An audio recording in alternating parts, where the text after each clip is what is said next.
They said the Wainwright mansion never slept. Even when its candles died and its guests left, you could still hear the piano playing, by itself. 1813 Virginia, a place where names meant everything, and no name carried more weight or more fear than the Wainwrights.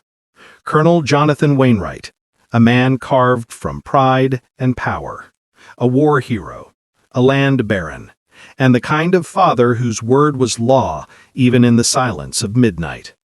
He lived atop a hill that overlooked miles of tobacco fields. From that mansion he could see everything he owned: the land, the men who worked it, and the two daughters who bore his name, Clara and Evelyn Wainwright.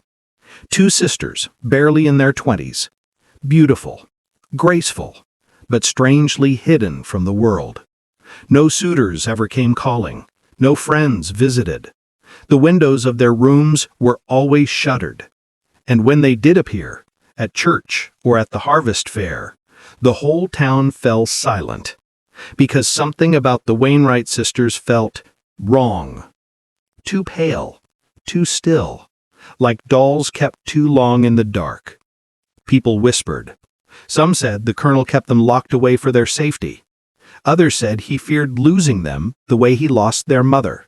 But a few, the ones who worked close to the house, whispered something worse: that the Wainwright girls were not his daughters anymore, that they had become something else.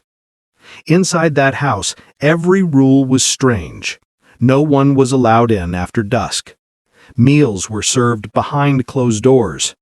And once, a servant swore she saw the colonel at the head of the table, holding both daughters' hands, whispering grace far too long. The next day, she was gone. No one spoke her name again. Still, the mansion thrived. Its walls gleamed with gold. Its halls echoed with laughter, or what sounded like laughter.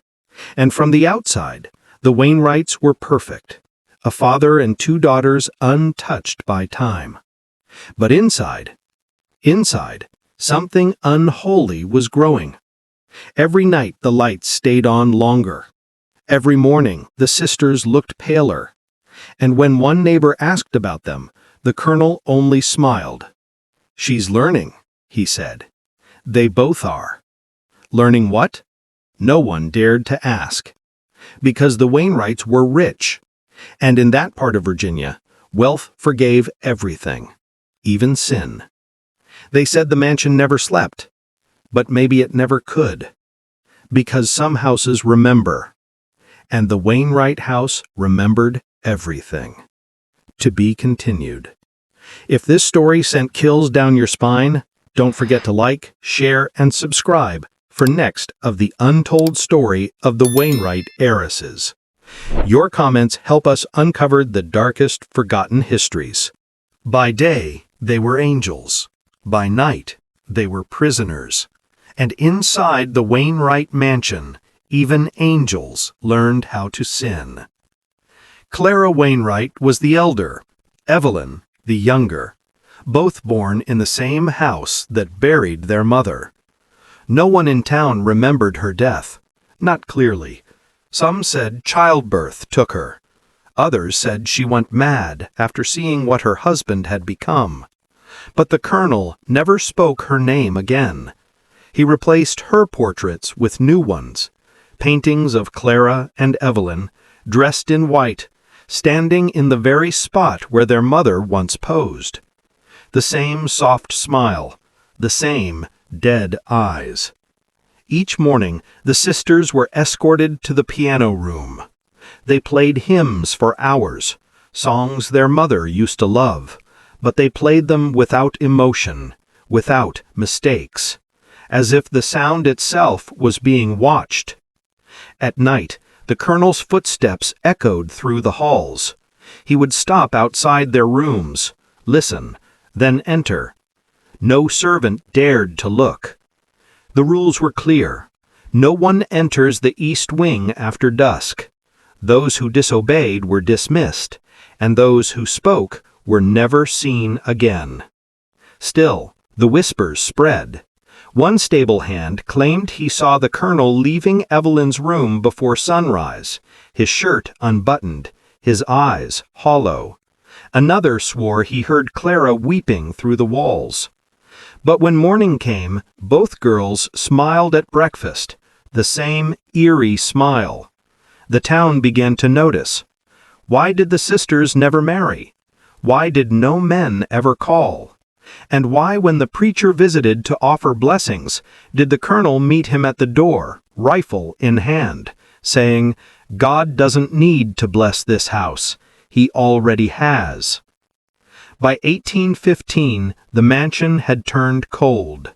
Candles burned all night, curtains never opened, and the piano music, it grew softer, slower, like a heartbeat fading away.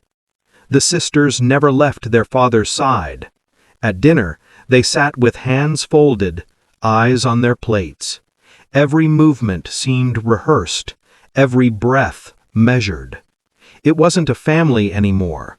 It was a performance, one that hid something unspeakable behind its beauty. And then came the new maid, a 17-year-old girl named Lydia. Poor, innocent, curious. She had no idea what kind of house she was walking into. The night she arrived, she was told 3 things. Never enter the East Wing. Never speak to the colonel unless spoken to. And never, ever ask about the mother's room. But Lydia wasn't like the others. She had seen cruelty before, and she knew when something felt cursed. So one night, when the house fell silent, and the piano started playing by itself, Lydia followed the sound. What Lydia saw inside the East Wing would change everything. To be continued. If you're ready to uncover what Lydia found that night, don't forget to like, comment, and subscribe for next of The Untold Story of the Wainwright Heiresses. Your support keeps these lost stories alive. Every mansion has secrets, but the Wainwright mansion had a room that was never built, at least not on paper. Lydia had cleaned dozens of houses before, but none of them breathed like this one. At night, she swore the walls moved, as if the mansion itself was listening. Her first week passed in silence. She scrubbed the silver, lit the candles, washed the linens, but she couldn't ignore the sound, the faint piano music echoing through the East Wing after midnight. No one was supposed to be there. The colonel slept on the west side, the sisters upstairs, and yet the music kept playing. One night, Lydia decided to find out why. Barefoot, lantern in hand, she crept down the hallway. The air grew cold, colder than the autumn night outside. Her light flickered, the scent of lavender and something metallic filled her nose. She followed the sound to the end of the corridor. There, hidden behind an old tapestry of the Wainwright crest, she saw it. A door. Small. Dusty. Unmarked. It wasn't on the blueprint she'd seen when she first arrived. The butler had told her there were 12 rooms in the East Wing. This made 13. Her hand trembled as she pushed it open. The hinges groaned, a long, tired sigh. Inside was a room barely lit by candlelight, and in the center, a piano. But it wasn't the instrument that made her gasp. It was the painting above it. A portrait of the colonel, standing proudly behind 2 young women in white dresses, their faces pale and perfect. But their eyes looked alive, too alive, like someone trapped behind the canvas, begging to get out. Lydia stepped closer. The floorboards creaked. A whisper seemed to follow, soft and broken. "Don't wake him." She froze. The voice wasn't her imagination. It came from behind the piano. She moved the lantern and her breath caught. There, half hidden in the shadows, was Clara. her hair disheveled, her hands trembling, and her nightgown stained with something dark. "Miss Clara?" Lydia whispered. Clara's eyes darted toward the door. "He'll hear you. Go before he comes." "Who?"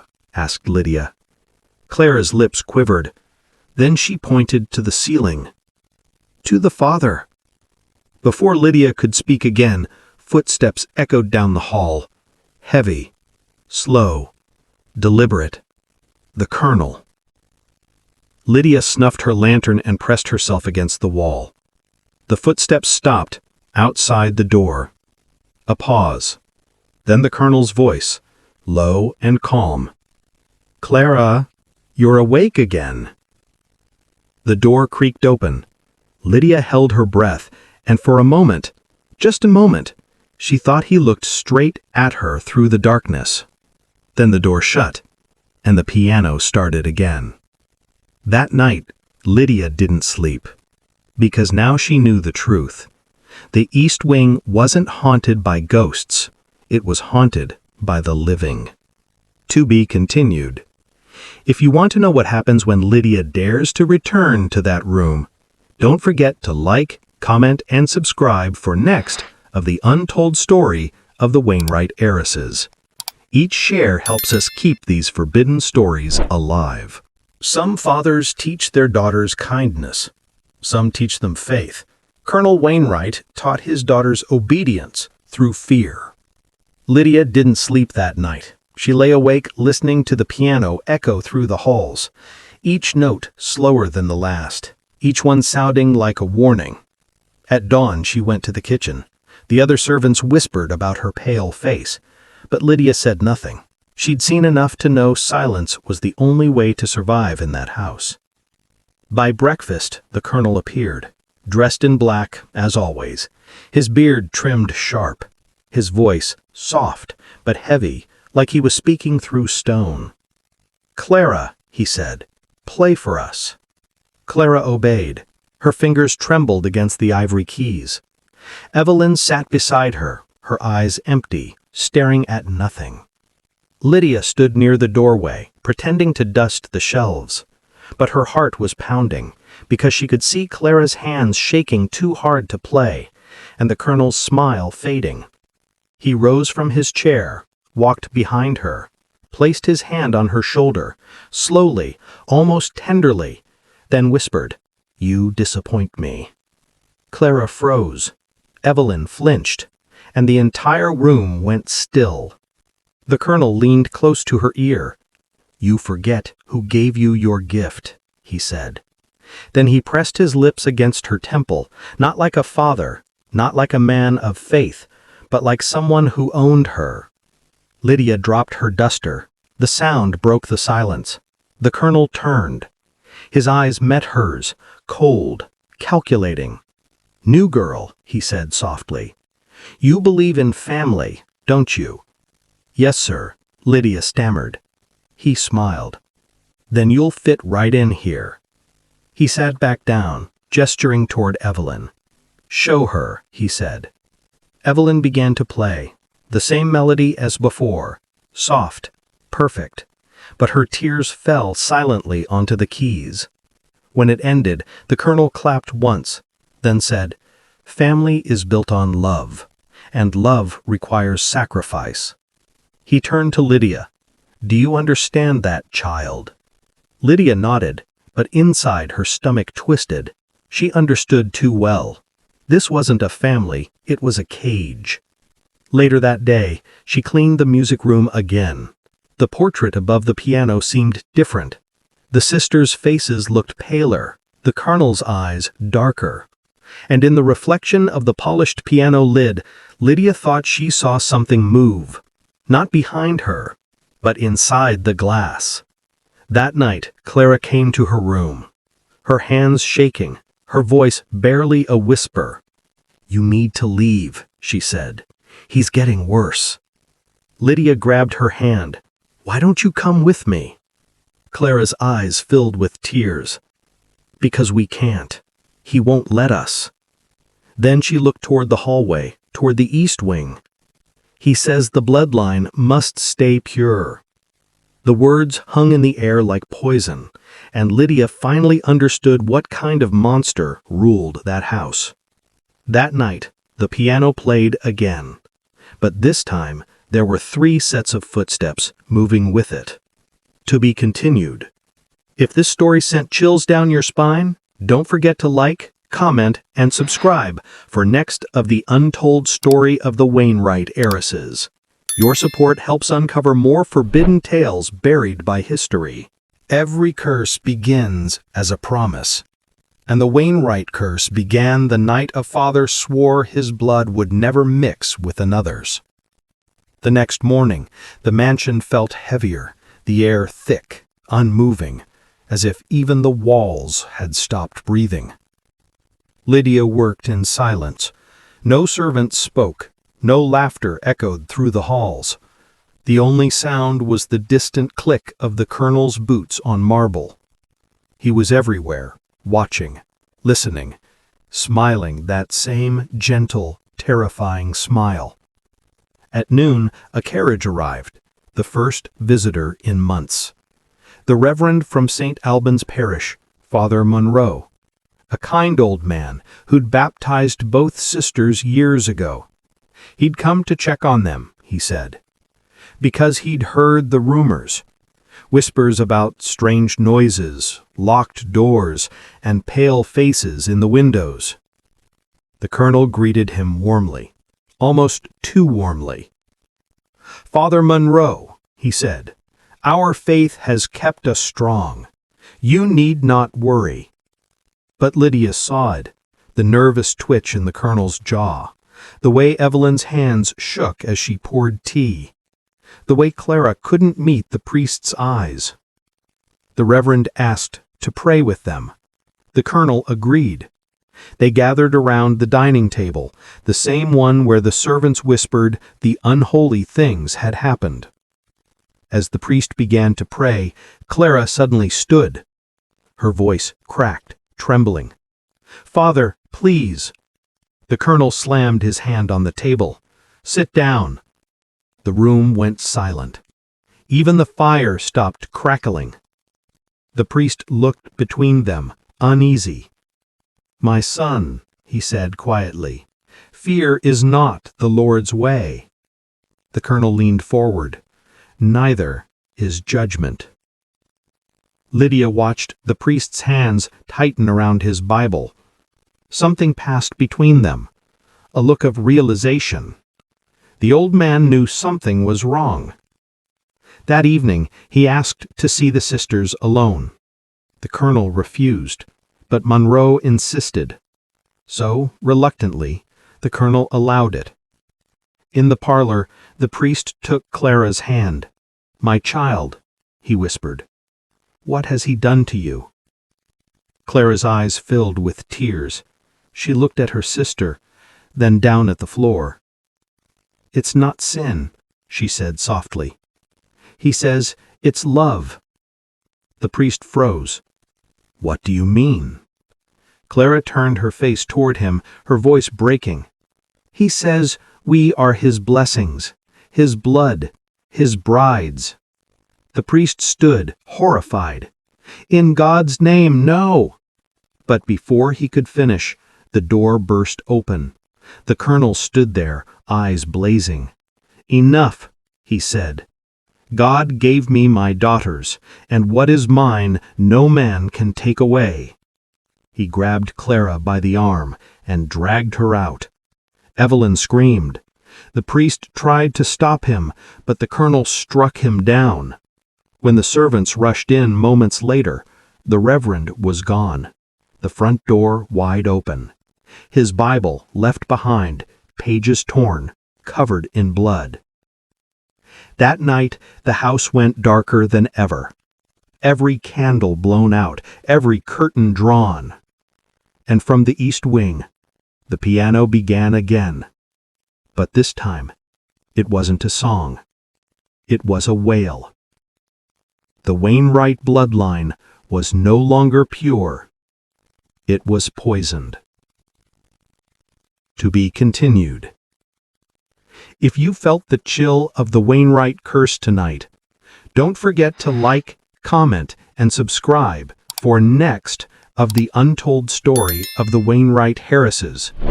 Your voice keeps these dark histories alive. That night, the piano didn't play for music. It played for the dead. The rain came first, hard, endless, and cold. The kind of storm that makes even the bravest souls pray. By midnight, the Wainwright mansion was swallowed by thunder.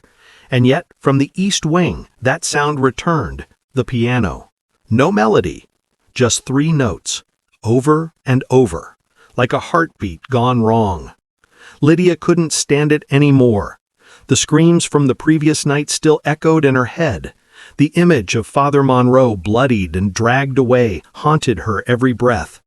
She lit a candle and walked toward the east wing again. The other servants tried to stop her, but she whispered, "If we do nothing, he'll kill them." The hallway was darker than she remembered, the wallpaper peeling, the scent of iron and roses filling the air. Halfway down, she saw Evelyn, standing barefoot in her nightgown, her face pale, her hair wet, her eyes empty. "Evelyn?" Lydia whispered. The girl turned slowly. "He's with Clara," she said, her voice flat, broken. "Where?" Evelyn pointed toward the music room. "The piano," she whispered. "He makes her play until she forgets her name." Lydia ran. The door was half open. Candlelight flickered inside. The colonel stood over Clara. Her hands were tied to the piano bench, her fingers bloody from the keys, and through it all, she kept playing 3 notes, again and again. The colonel's voice was low, trembling with madness. "Play, my love. Play until the angels hear you." "Stop!" Lydia shouted. The colonel turned. For a moment, he looked almost human, grief and rage burning in his eyes. "You don't understand. She's her mother's soul. I'm keeping her alive." Lydia stepped closer, holding the candle like a weapon. "She's your daughter!" He laughed, a hollow, chilling sound. "No, she's my creation!" He lunged forward. The candle fell. Flames leapt to the drapes. The room filled with smoke. Clara screamed as the ropes burned. Lydia grabbed her hand, pulling her free. Evelyn ran in behind them, clutching her sister's arm. "Father, please!" she cried. But the colonel didn't listen. He staggered toward the piano and sat down. Even as the fire rose around him, even as the sisters escaped through the back door, he began to play 3 notes, over and over, until the mansion itself began to crumble. Lydia looked back once. Through the smoke she saw him, the colonel's silhouette framed by the fire, his fingers still moving on burning keys.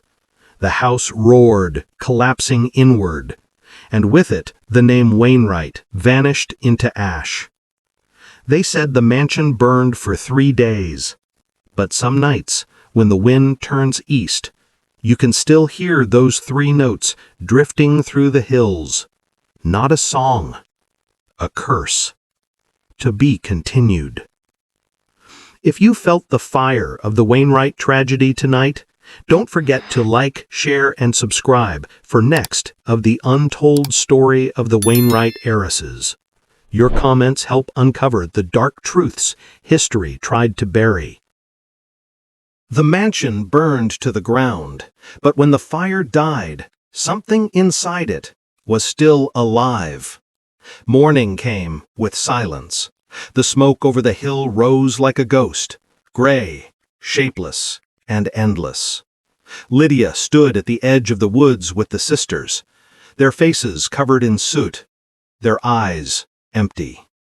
Behind them, the ruins of the Wainwright mansion crackled and hissed like a living thing. No one in town dared to come near. They all watched from a distance. The proud house that had once ruled them, now nothing but bone and black timber. For a moment, Clara reached for her sister's hand. "We're free," she whispered. But Evelyn didn't answer. She just stared into the smoke, her lips moving like she was praying. By evening, the sheriff arrived with a small group of men. They searched the ruins for the colonel's body. All they found were fragments of a piano, a silver ring with his initials, and a single burned Bible, open to a verse about sin and blood.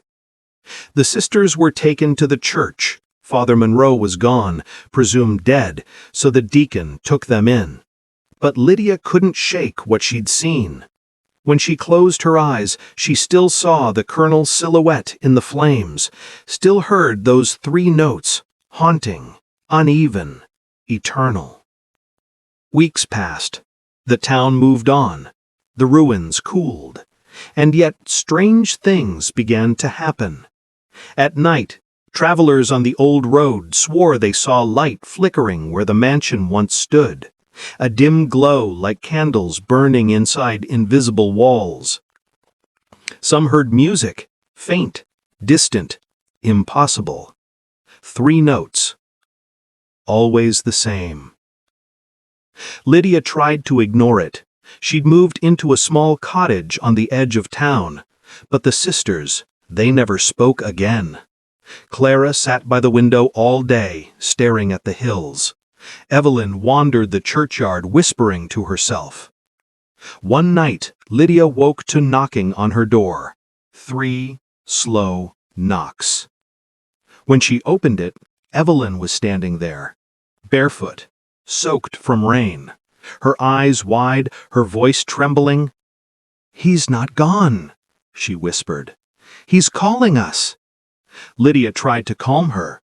"It's just your grief, Evelyn." But Evelyn shook her head violently. "No, he wants us to come home. He wants us to finish the song." She pressed something into Lydia's hand, a small, charred piece of ivory, a piano key. Lydia's blood ran cold. "Where did you get this?" Evelyn smiled faintly. "From the fire." And then she turned and walked into the night. By morning she was gone. The townsfolk searched the ruins again, but they never found her body. Only her footprints, leading into the ashes, and beside them, another set, larger, bare. The sheriff said it was the wind, but Lydia knew better, because that night, as she lay in her bed, the piano started playing again. 3 notes. Closer this time. To be continued. If this story made your heart race, don't forget to like, comment, and subscribe for next of the untold story of the Wainwright Heiresses. Each share helps keep the fire and the truth alive. They said the fire ended the curse, but curses don't die in flames. They wait in the ashes. 3 nights after Evelyn vanished, the rain returned. The same cold rain that had fallen the night the house burned. And with it came the sound. 3 notes. Soft, slow, coming from the direction of the old Wainwright Hill. Lydia woke with a start. The sound wasn't in her dreams this time. It was outside, real. She grabbed a lantern and stepped into the storm. Her boots sank into the wet earth. The wind hissed through the trees like voices. Every few seconds, those 3 notes again. As she climbed the hill, the rain grew heavier. Lightning split the sky. And there, through the mist, she saw it, the blackened bones of the mansion. The Wainwright crest still hung over the gate, charred but unbroken. And inside, through the collapsed roof, a flicker of light moved, like a candle swaying in the dark. Lydia's heart pounded. "Evelyn?" she called. No answer. Only the creak of burned wood and the echo of her own voice. She stepped over the threshold. The floor was half gone. The smell of smoke still clung to the air. And then she saw it. The piano. Or what was left of it. Its frame cracked. Its keys melted to bone-white lumps. But someone had rebuilt it, crudely. Nailed new boards over the old frame and painted the words "Father's Gift" on its side. Lydia's hand shook. She lifted her lantern and gasped. Evelyn was sitting at the piano, her back straight, her hands resting on the broken keys, her dress tattered and soaked. "Evelyn!" she shouted. Evelyn turned slowly. Her eyes were glassy, her skin pale as wax. "Shh," she whispered. "He's teaching me the last verse." "Evelyn, there's no one here," Lydia said, stepping closer. Evelyn smiled faintly. "Oh, but he never left." Lightning flashed, and in that moment, Lydia saw it. A shadow behind Evelyn, tall, familiar. The outline of a man with broad shoulders and a soldier's stance. The Colonel. He stood behind his daughter, his hand resting gently on her shoulder. His face burned and broken. But his eyes still alive. Lydia stumbled back, the lantern slipping from her hand. The light hit the floor and shattered. Darkness swallowed the broom. And then came the sound again. 3 notes, played perfectly. Evelyn's voice trembled through the dark. "He says we're one now. He says the bloodline is eternal." Lydia screamed, reaching for her, but a sudden gust of wind slammed the door shut, and when she forced it open again, the room was empty. Only the piano remained, smoking lightly, as if it had just been played. She fled into the rain, tears mixing with ash. From the hilltop, she looked back one last time. The ruins were dark again, silent. But as thunder rolled across the valley, she heard his voice, low, hollow, and close. "Family never dies." To be continued. If this part made your heart pound, don't forget to like, comment, and subscribe for next of the untold story of the Wainwright Heiresses. Each share helps us bring forgotten sins back into the light. She thought the fire had taken him. But the dead don't burn, not when their sin keeps them alive. Lydia didn't sleep for 3 days. Every sound made her flinch. The wind, the rain, the creak of the floorboards. Each one sounded like those same 3 piano notes echoing in her head. She tried to tell the sheriff what she'd seen, but when she mentioned the shadow behind Evelyn, his eyes went cold. "You've been through too much, miss," he said. "Best you forget that house." Forget? How do you forget a ghost that knows your name? That night, Lydia locked her doors and lit every candle she owned. But the moment she sat down, she saw it again, a small white object on her windowsill, a piano key. Clean, polished, perfect. She picked it up with trembling hands. The surface was warm, and on the back, carved into the ivory, was one word: return. By morning, she knew she couldn't ignore it. Something inside her, guilt, terror, maybe both, pulled her back to the hill, to the ruins, to the truth. The air around the Wainwright estate was still heavy with smoke, even weeks after the fire. The ground hissed where the rain touched it, like the earth itself hadn't cooled. Lydia stepped carefully through the debris. Charred walls leaned like skeletons. The air smelled of old wood and something sweeter. Perfume. Lavender. Clara's perfume. She followed the scent to what used to be the east wing. There, half buried in ash, she saw a hand. Delicate, still wearing a pearl bracelet. Her breath caught. Clara! She knelt beside the remains. The skin was gray, but the body was untouched by flame, almost preserved. And as Lydia reached forward, the eyes opened. 2 pale eyes staring back at her.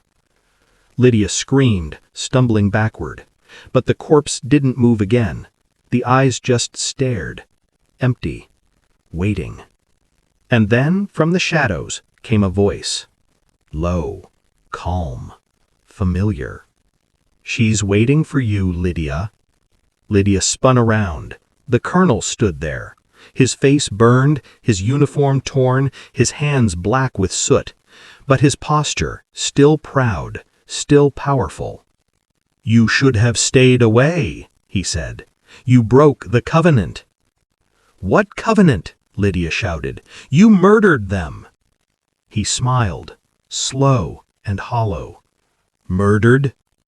He took a step forward. "No, child, I joined them."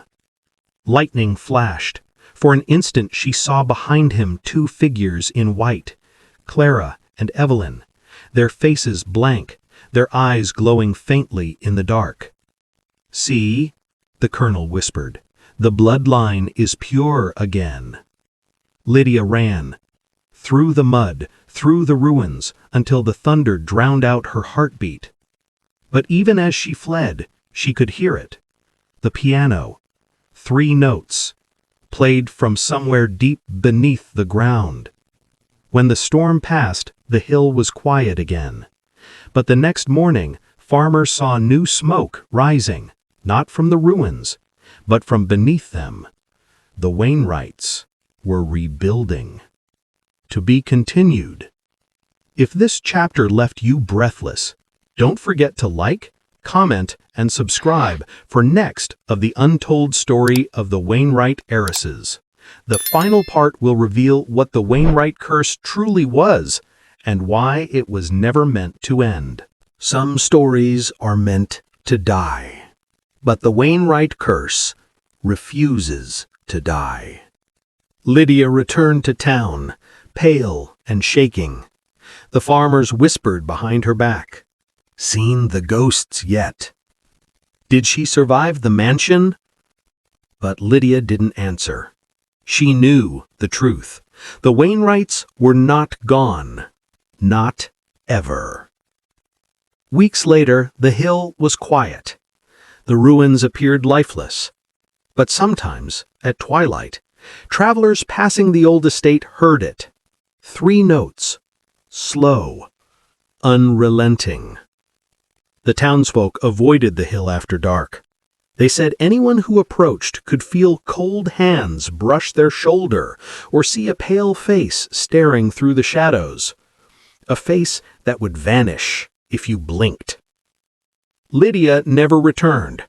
She left the town entirely, but the nightmares followed. Every time she closed her eyes, she saw the sisters, the colonel, the piano, and the fire that never really burned. Some say the Wainwright sisters still roam the hills, Clara and Evelyn trapped between life and death, the colonel at their side teaching them the song of his obsession. 3 notes, repeated, for eternity. Occasionally, new visitors arrive, curious souls drawn by the story of a burned-down mansion. They find the hill silent, the ruins empty. And yet, if they linger after nightfall, they hear faint music drifting on the wind. 3 notes. A warning. A promise. The Wainwright bloodline was never just about inheritance. It was about control, obsession, sin. And as long as someone remembered their name, the curse would continue. So if you ever find yourself walking near an abandoned estate in Virginia, listen closely. The wind may carry 3 notes. And if you hear them, run, because some families never forgive, and some curses never end. If the story of the Wainwright Heiresses gave you chills, don't forget to like, share, and subscribe to uncover more forgotten, dark histories. Comment below which part shocked you the most. We love hearing your thoughts.